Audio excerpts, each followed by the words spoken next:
And so after that, once we got your feedback, we compiled what your challenges were, and then we decided that we can now have these workshops to address the challenges. And so with this, in this workshop, I've invited someone who is I've known for a number of years, and she has just joined. Welcome, Cindy. So she's going to be the one who's taking us through this. She's going to be the one who's taking us through this presentation, and she is a lawyer. Okay, let me just start. She is an amazing person. She's an artist. She is, wow, there's so many things to describe her, but she's free-spirited, and she has gone through the academic journey as well. She's now working for a law firm and is soon going to be an advocate of the High Court. I'm very proud of her. And most of all, she's a very good friend and a very inspirational woman. So I'm really happy that she was able to take the time and join us for this development workshop. So yes.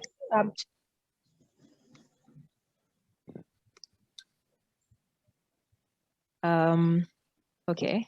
So generally, a career is an occupation that is undertaken for a significant period of a person's life with opportunities for progress. So that means that you first have to identify an occupation that you want to undertake, and it will take a significant period of your life, and it should have opportunities for progress. So those are three key areas you'll have to look at when you're thinking about your career. So what occupation is it? What area is it in? Just know for you to develop it, it will take quite a long time. And then you should have opportunities for progress. So if those three things aren't there, then you know you've not established that career. So the way career development then means that it is how you're going to become aware of your skills, what you contribute towards that career, what you are knowledgeable about. So is it academic qualifications, is it professional qualifications, or is it just your skill set as a person? Because not all careers would need the same kind of ingredients. And as Isabel was talking, she took you through the major steps. So first of all, you have to grow. If this is going to take a significant period of your life, it means you start somewhere.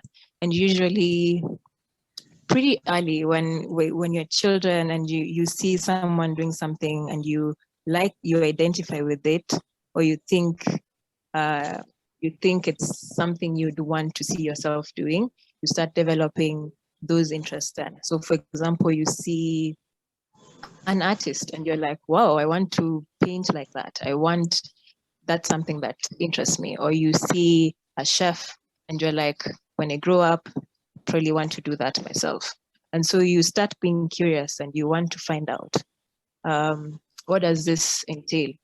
So at that point, when you're growing, you generally just have a sense of it, and you start seeing that you as a person, at that point you're young and you have all this wonder. You're like, I can actually participate. And so that's when you start forming those interests. Then from there, as you progress, you'll find the period where you're also finding out more about yourself. Usually it's teenagehood. So at that point, you're identifying the interests that you have and your aptitudes. So you're able to learn what interests you have, how well you do when those skill sets are tested, and what you actually are drawn towards, not what people want you to do, not what you're confused about, but you're actually finding out, what do I really want to do for myself? Or what do I find easy? What things excite me? What kind of people do I want to associate with? And so at that point, you're still exploring. you don't have a definite direction. You generally have a clue. So your true north, something that's guiding you towards where you need to be. So as you gain skills, by that time, probably you have a certificate, you have a qualification, or you're aiming at getting one, or even if you don't have, you're gaining the skills that you need to be able to achieve that career goal. So as you get into young adulthood, when you're considering now how to make these things happen, how do you support yourself? How do you grow? How do you advance your skills? Now you start establishing systems in place to ensure now that dream that started as a young person is somehow able to come to life. So at that point, say we've been interested in becoming a chef. So as a teenager, you're like, okay, chefs do this, so maybe I can start trying to cook. I can start, exploring. I prepare this, people taste, you gain confidence. You start seeing these are the other things chefs do, or you even perhaps stumble upon a different thing that you hadn't realized when you're younger. So you're like, okay, there's even different types of chefs. There's a sous chef or something like that. And so you start finding out more about that. That's the point where you're exploring. So as you learn, you start now putting like a clear plan towards that. So you're like, to become a chef, first I need this basic qualification, and then I need this level of experience. So you are now shifting that focus towards that. And once you now gain that qualification, you feel more confident to pursue it. But some people don't do it like that. Some people jump in and then they now start figuring that out. But usually the natural process is you'll get curious, you'll explore, you'll now put in place what you need to achieve. And then now you'll put in systems to ensure it can maintain itself, you can be able to achieve it. And even if you're not getting where you want to be, it becomes clear that you can be able to get there. Yes? Pardon? Mesli, please mute. Mesli, okay. please mute. Yeah. So then you'll start exploring now those opportunities to, start that career. Maybe that's the time you're an intern, because now you have a qualification, you want to get some experience. You want to know, if I would truly immerse myself into this industry, into this interest, what would it entail on a daily basis? If I need to become an apprentice, what do I need to do? So say, for example, now you're given tasks, you put in that scenario where you have to, show what you've learned, show your skills, show your character, because also don't forget that you are a person who is now interacting with other people. So you bring in something. There is the essence that is you. So maybe you're a jolly person, you're disciplined, you work this way. That also comes with you into your career, into your job, into your experience. And that's how you also contribute without even first expressing the career itself. You express yourself as a person. And so that also will take us to a point when we start looking at career plan. You need to discover who you are. You need to be very self-aware, because now that also helps you know what truly your interests and needs are. So you don't now start fumbling, sometimes and it's okay if you don't figure it out in the first step, but you'll find that you start asking yourself questions. What do I truly want? Because you might have landed on something and you find that your interests are not aligned with now that particular job, because at that point it's still not a career. And by the time you can have so many jobs before you form your career. So you can just be patient with yourself if you haven't really determined exactly where you want to be in terms of career. So once we were at stage 3, where you are now establishing the field that you want to enter, and you are looking for job opportunities that will be stable, and you now are thinking, how can I grow? Because it's not, I've gotten into this field, how can I grow? When we defined career, remember there should be like prospects for growth. So that also tells you if you have a job and you've been gaining experience, but you don't see yourself progressing, you don't see where you can go to the next level in terms of skill, in terms of pay, in terms of, even your environment in the workplace, in terms of the resources you can get, then there'll be no opportunity to grow. And that's why you find most people would leave. They can start something new because they've seen this kind of job, I cannot grow. With my skills, with my interest, with my experience, I really can't go beyond a certain point. That's how also that's not a good career choice. Or like maybe that field at this point, maybe you can say, maybe you can say that, yeah, I will change and find something more suitable where I can grow. So moving on to creating, I'm told in the interest of time, I should move to creating a career plan, sorry.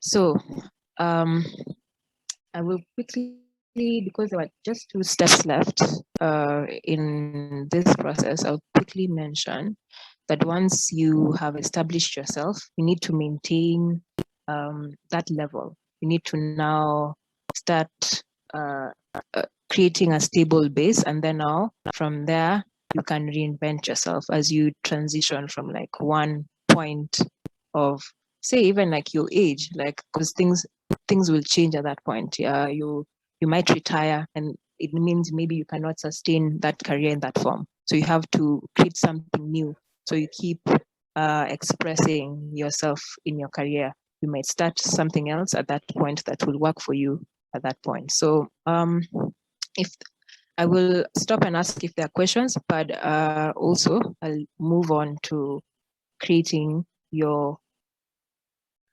career plan.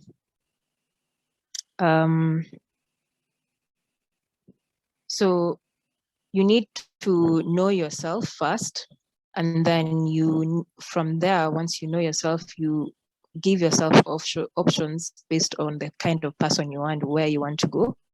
Then from those options, you see where you can gain knowledge and experience, and you put it all together. So when you're creating a career plan, and Isabel, can you please share so we can move together and people can see? You identify your dream job. So you'll consider first the necessary skills for that dream job. Like we were talking about being a chef. So you're like, to be a chef, you need this set of skills, and you can talk to people, you can research online, you can actually go to restaurants and ask questions, just explore till you know exactly what the skills are. Then you determine the kind of experience you need and what kind of experience. Do you need to volunteer? Do you need to do some freelance work? Do you need to have proper like work experience in, yeah. So you determine what that experience will be, what kind of experience will be needed. Then in that industry that you have picked, you need to see what the leadership roles that are there. So if, for example, in the legal field, I know at some point you can be a senior counsel, and you need a lot of time, you need certain skills, you need certain milestones to get there. So that shows you the kind of progress that you can achieve within that industry. And so if you see the leadership positions there and you see that it's not going towards the direction you want, then you can then change that industry and see something else that you identify with. And that's why it's important to know who you are, what you want, what your interests are, because you'll always come back to what you want and what you think resonates with you. If you're not sure what you want, that's still okay, as I said. So the next thing would be to self-reflect and self-assess. So if you've identified the skills, if you've identified the leadership roles, if you have identified the experience you need, you can then move on to self-reflect and assess. But also, if you didn't know where to start, you can now start here. You self-reflect and assess. So when you're doing your self-assessment, you can list your top skills. You're like, I am good at public speaking. I am good at this. So you will be very honest with yourself. Can actually keep a journal or a notebook or a recorder. Just record it somewhere. Just identify your skills. You're being honest with yourself. And then if you've gone ahead and gotten more academic skills or professional skills, also now list that on a second sheet or like a second table. So you have like naturally what you do, like it doesn't have to be tied to any job. It's just what you're good at, generally what you feel like it's a good skill from you, what you feel confident in. And then now what you've studied for, what you've gained some knowledge towards, or what you've trained for. So once you've identified those ones, you'll have an idea about the industry that those skills might be best expressed in.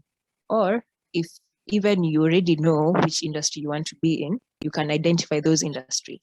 So you have three, say for example, you have three tables. So you've listed now your soft skills, and then you've gone to your hard skills, and then now you've listed the industry experience or the industry that you want to be in. So once you have those clear, you now self-reflect. So you think about the weaknesses or the gaps in your skills, the ones that you've identified. So if you do that, you'll be able to know what you need to get, or if you have the right skills and qualifications for the career you want to be in. So for example, you say, even though I'm good at public speaking and I have my certificate in XYZ, and I want to be in this field, I still lack these things. So that tells you where you need to grow, or where you need to like restructure how you're going to present yourself. But it is good to know, like, this is a limitation I have, because you then know if you can do something about it or if you can't do something about it. You really have to be where you want to finish, but you can identify a few places that can help you get where you want to do, where you want to get. Say for example, in your early 20s, your greatest concern might be possibly just how to put food on the table. So it may not be being the chef or the person that you want to be ultimately, the career that you want to have. So you can then identify a few jobs that might get you there. You can say this one can help bring food to the table, and you be very clear about it. You're like, I'm doing this for this purpose. It's not where I want to be. It's not where I'm going, but it will serve this purpose.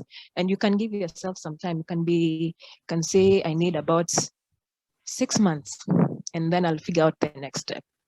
But at this point, it's not really settling within that space. At this point, you're gaining experience. You'll always realize that there's some level of experience that's needed apart from entry level. And even entry level, you might have some experience from doing some internship, internship is entry. Just even like small businesses, you might start before you start training. yeah, that's still experience. Something that enables you like to gain more, like to add onto your skills and knowledge.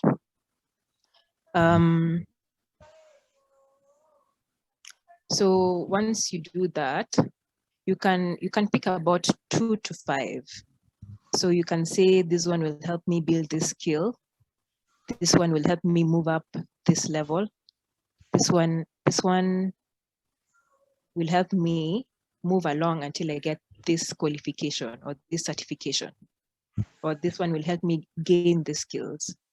This one will help me gain these networks. So you pick a job. It's not permanent in the sense that it's not what you want to develop into your career necessarily, but it can still be the same. And then you identify what it will help you achieve towards your career. So you remember you had identified your soft skills, you went on to identify your hard skills, and then you identified the gaps or weaknesses within your skills and qualifications, but then also you identified your personal value.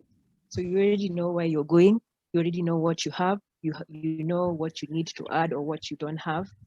And then from there, you've identified jobs that will enable you, say, for example, get the skills you don't have or get to a level you want to get to. So you've identified those ones. So that is the third step.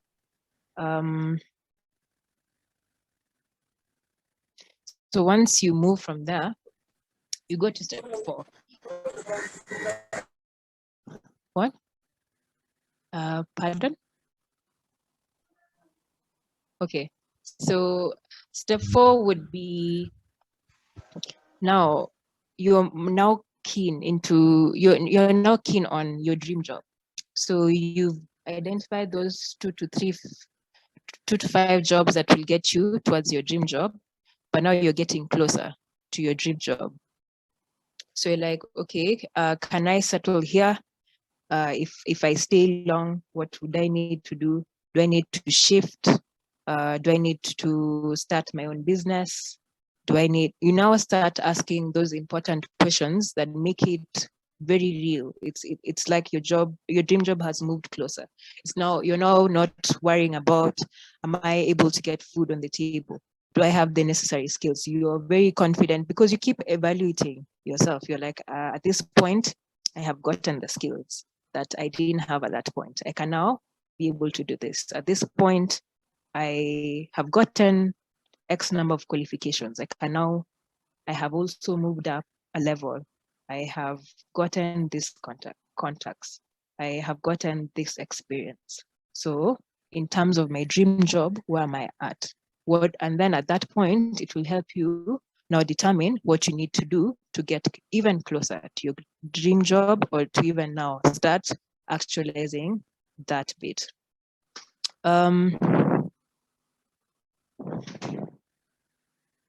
Sorry.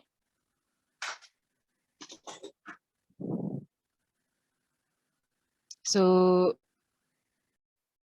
at that point, you can see if you want to keep networking, you can see what you need more of, because the steps we've been identifying, they will help you be able to see that.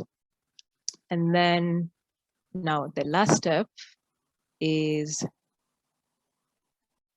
creating your proper career plan. So all these things you put down, you've identified, draw a map, see yourself, draw a map of, and so that it's possible to see all those things you've identified, from who you are, where you're going, the skills you have, the skills you need, the experience you need, to the skills you've already gained, certification you've already gained, networks you've gained, promotions you've gained. So you're now at like, okay, in terms of my dream job, this is what I can do now. This is what I need to do to be able to make this dream alive. So is it a business? You've already figured that out at that point. So you just now put it down. And you'll see in the write-up, there's an example of a 5-year plan. So that's why I also wanted people to go through the document. So you can see, if you don't know how to create one, you can start with that one, but then also you can research more about that. But that process generally should help you be able to identify your career plan. The next thing is networking. So can someone tell me what they think networking is? Just unmute and say, or type in the chat.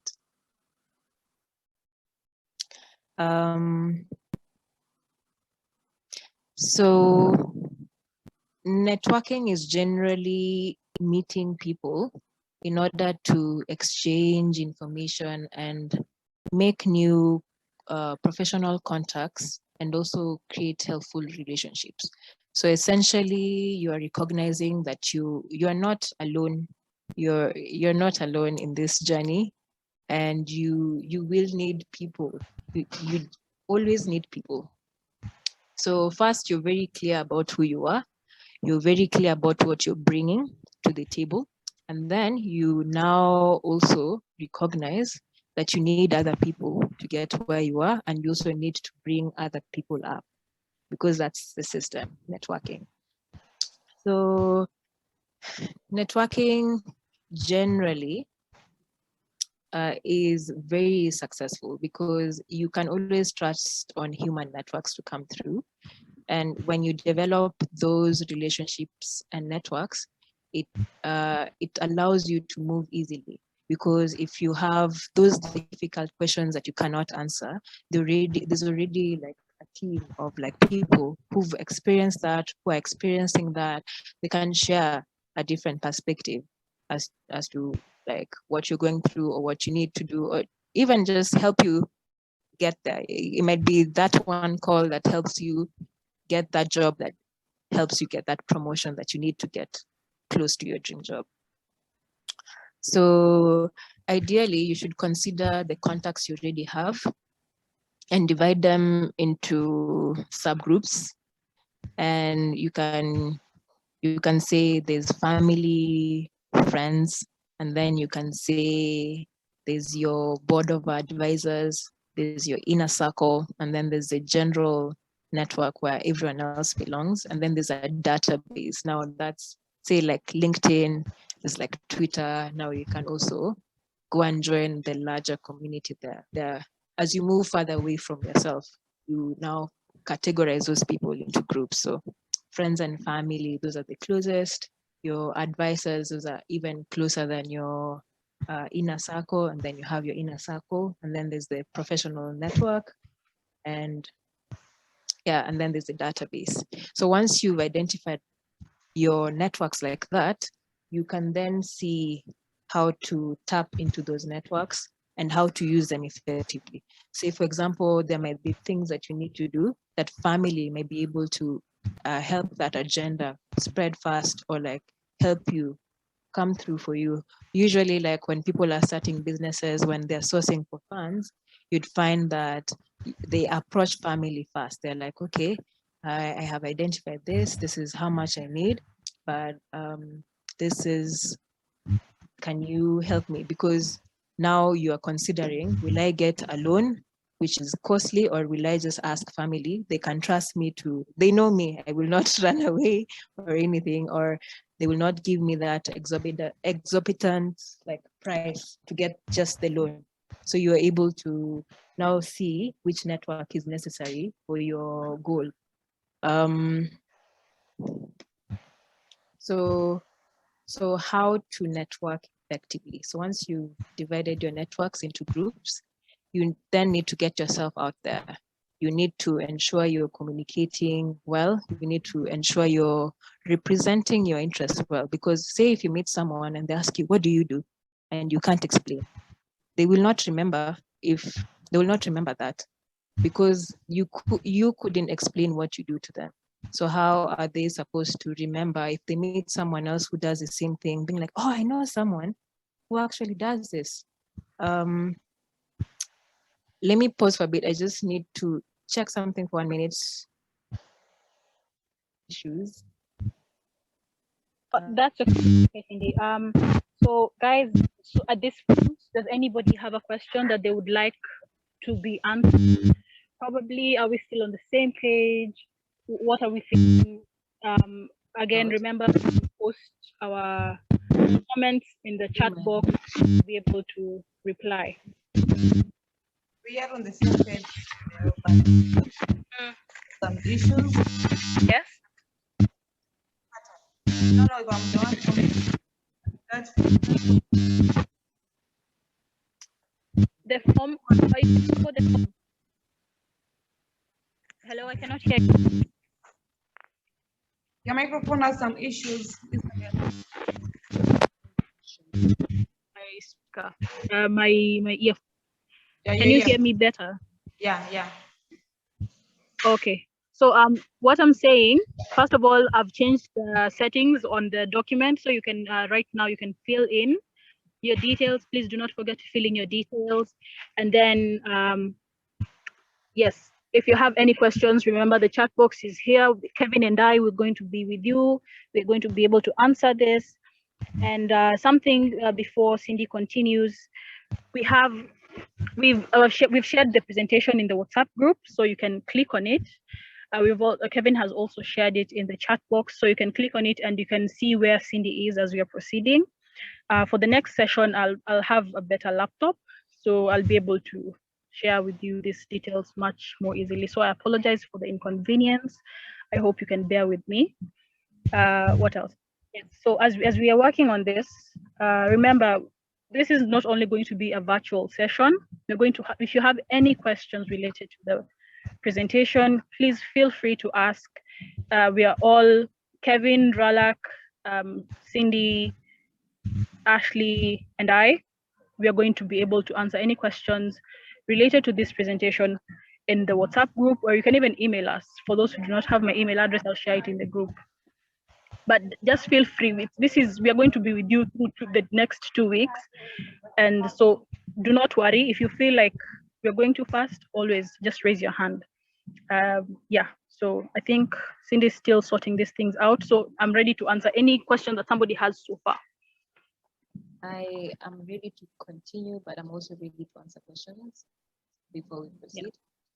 Yeah. Okay, then you're welcome to continue, Cindy. So I would say when you want to tap into your networks effectively, it's important to assess whether you can communicate effectively. So that would be what you need from within. But then the next step is to get yourself out there and start talking to people. That's how you meet new people. That's how you make new networks. So see, are there new events in line with your agenda, or just generally, just get yourself out there. What do you resonate with?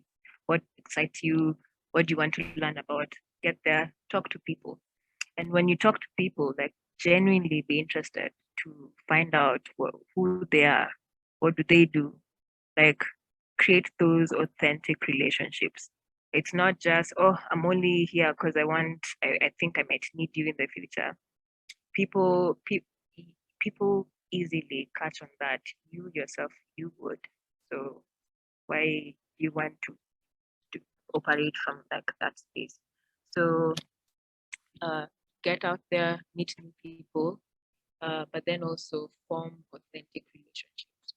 I often hear that you should have a business card because it gives you details. It's like a snapshot. It's like, okay, this is Cindy. This is how I can reach Cindy. This is what Cindy does. So if I have that, I can first of all be able to get all the information I need. And if we did talk and created that authentic relationship, I know more about you beyond what is in the card. The card just gives me the information I need when I need it.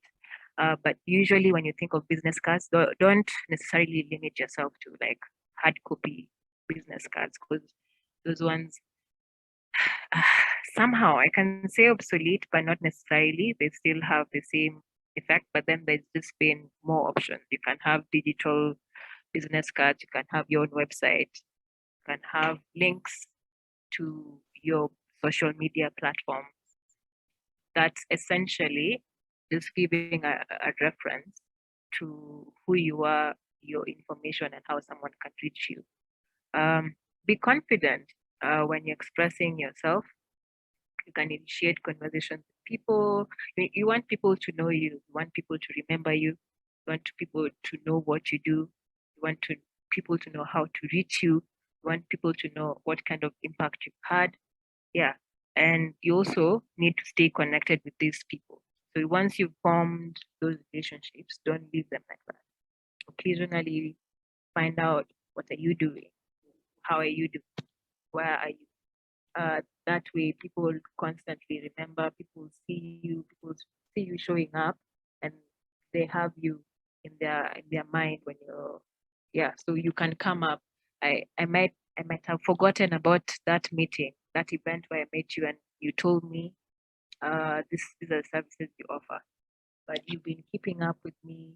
You truly express yourself well. So I might find myself in a situation where someone needs your services like the ones you offer, or like I actually need them, and I will remember, oh, is that person. That's how that network will help you at that point. And then also see, how can I help people? How can I be impactful? What resources do I already have?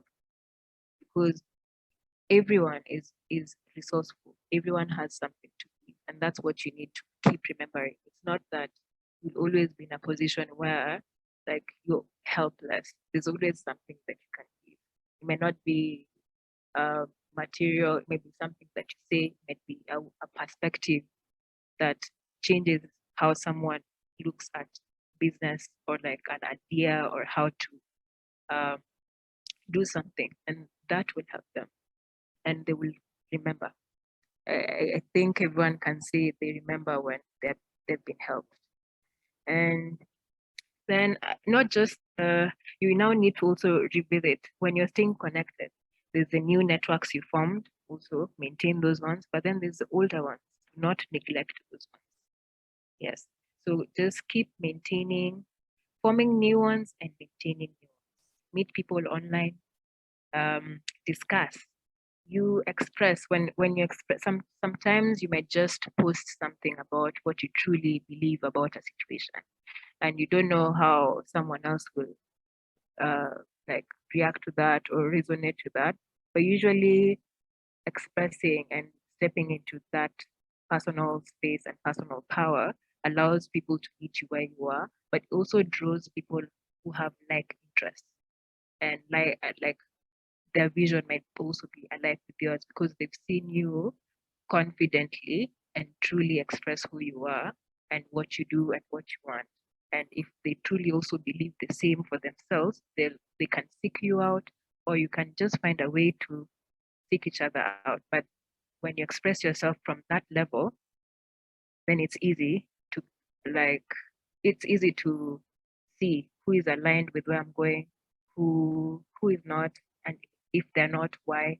Is there something that I can impact into their lives? There's something I can learn from why they take that stand. And that's how you keep developing even friendships, but also this kind of networks. You can also form your own network groups.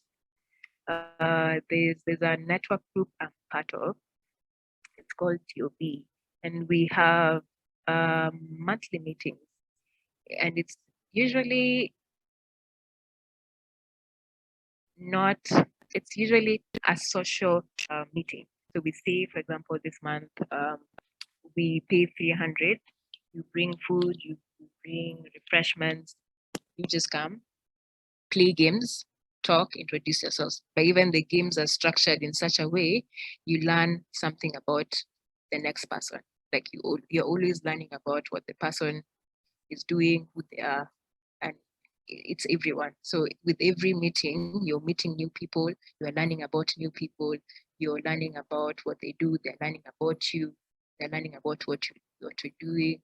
You're also expressing, it's social, so it's allowing you to healthily release some steam if you're, or just express that energy of yours that you have.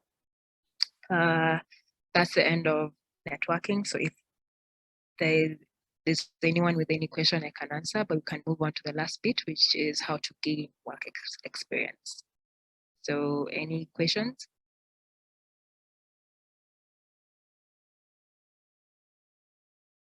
No. Okay. Hello, So hello. Wait, I yes. think we can continue.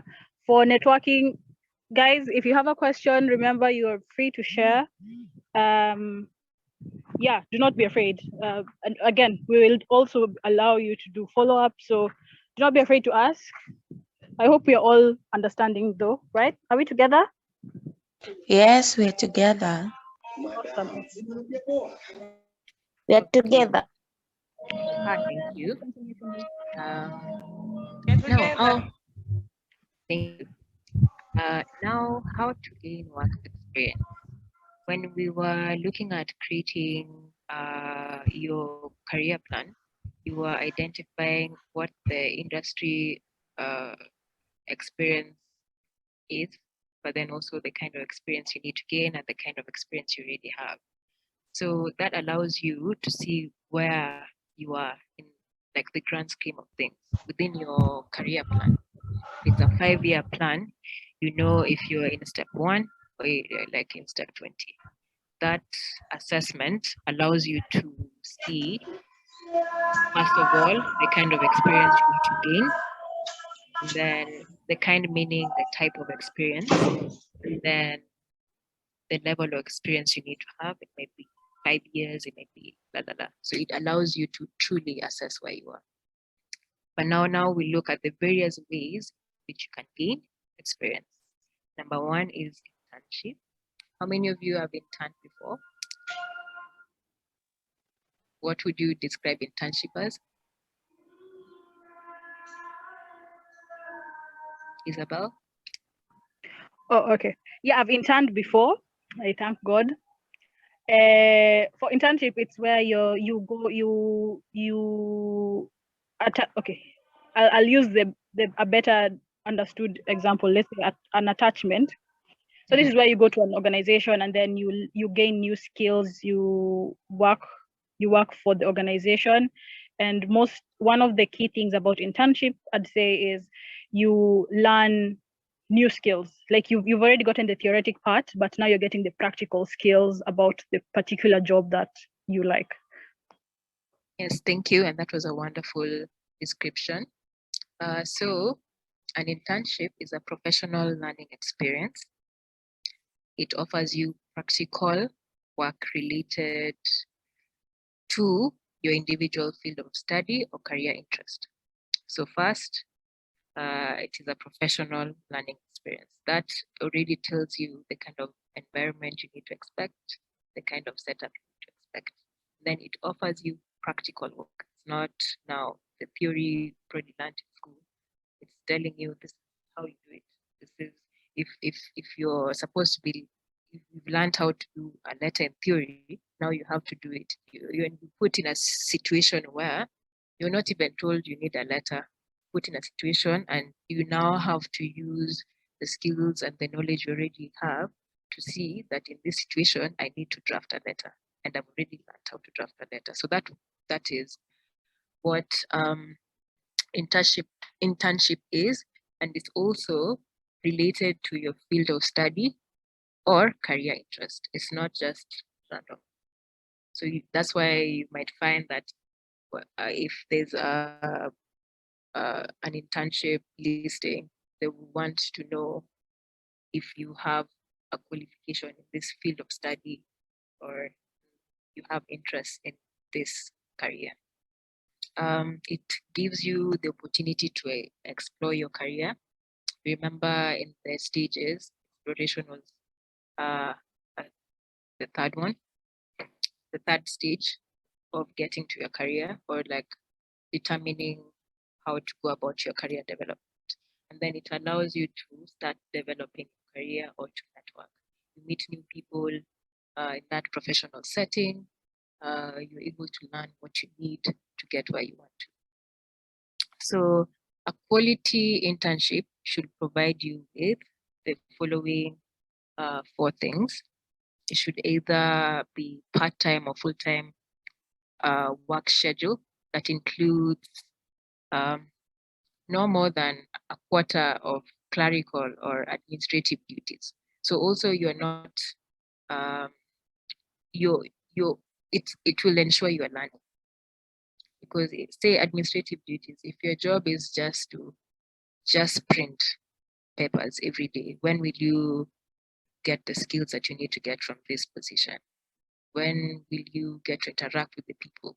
When will you put the skills that you've learned into use? So it should either be part-time or full-time, but it should allow you to be able to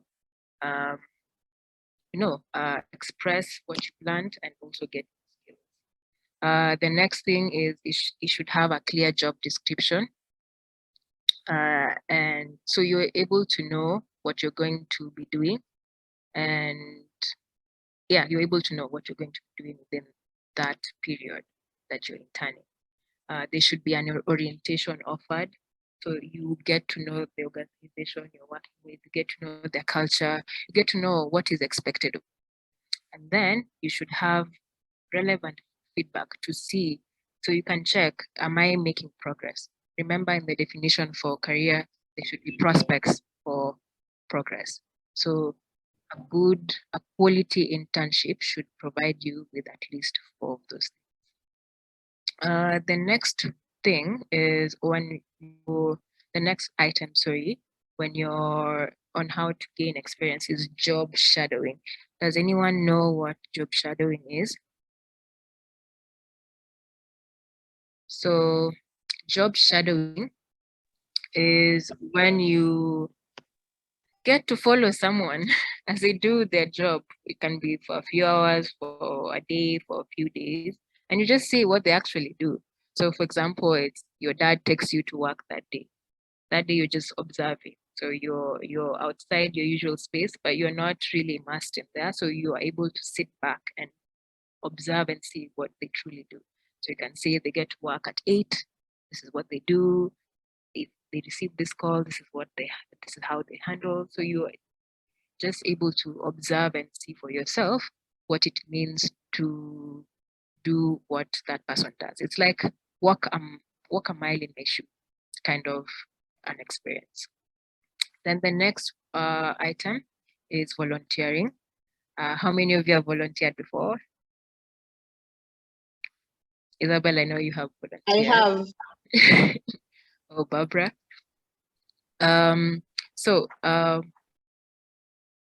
When you volunteer, you present yourself not necessarily expecting anything, but you present yourself knowing that you want to offer something. What's a goal of experience? So for example, you can say, I have these skills, I know your organization does this, and this is the kind of impact you want to be associated with, or you want to ensure is there, and I believe in that. And so I will present myself X number of days a week to help you, because it will ensure that impact is realized. Essentially, that's where volunteering comes in. Some people do give you allowances, but there's that expectation. There's no expectation from your end going. Essentially, that's what volunteering is.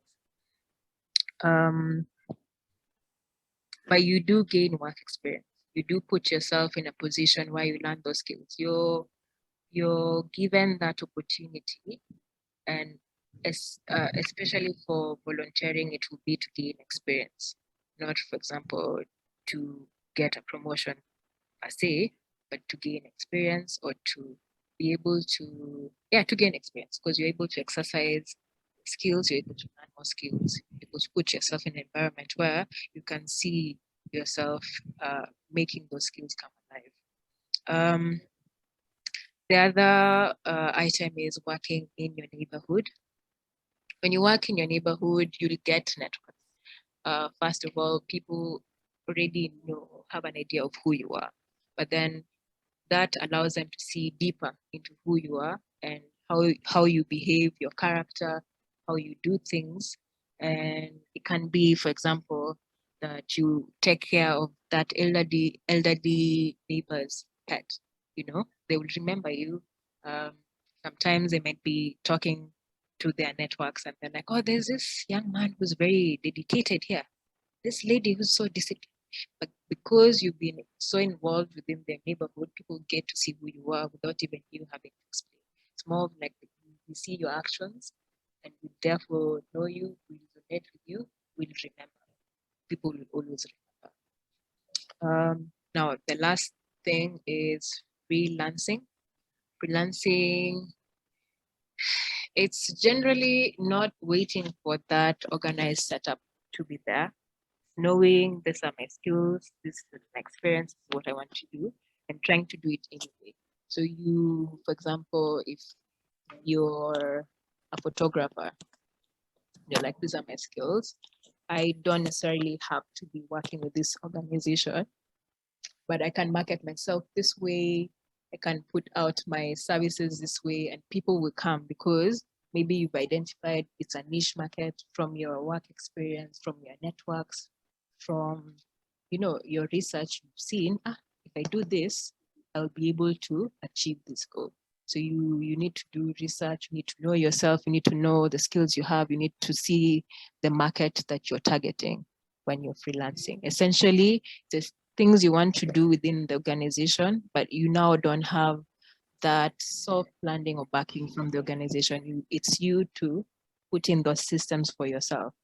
For example, if you worked and you saw that this is how you run an office, you then take that knowledge and apply it. You're like, okay, if I was to do this on my own, this is how I do it. And then you've already now put a system for yourself. And that always takes you back to self-assessment and evaluation. You need to constantly do that because that's how you know if you've grown. That's how you know what you need to add, what you need to what you need to get a step closer to where you want to be. And that is all from my presentation. Thank you so much for your time. I will answer any questions at this point, but it has been a very wonderful presentation. I'm sorry about the technical issues at the beginning, but we've been able to tackle what we set out to.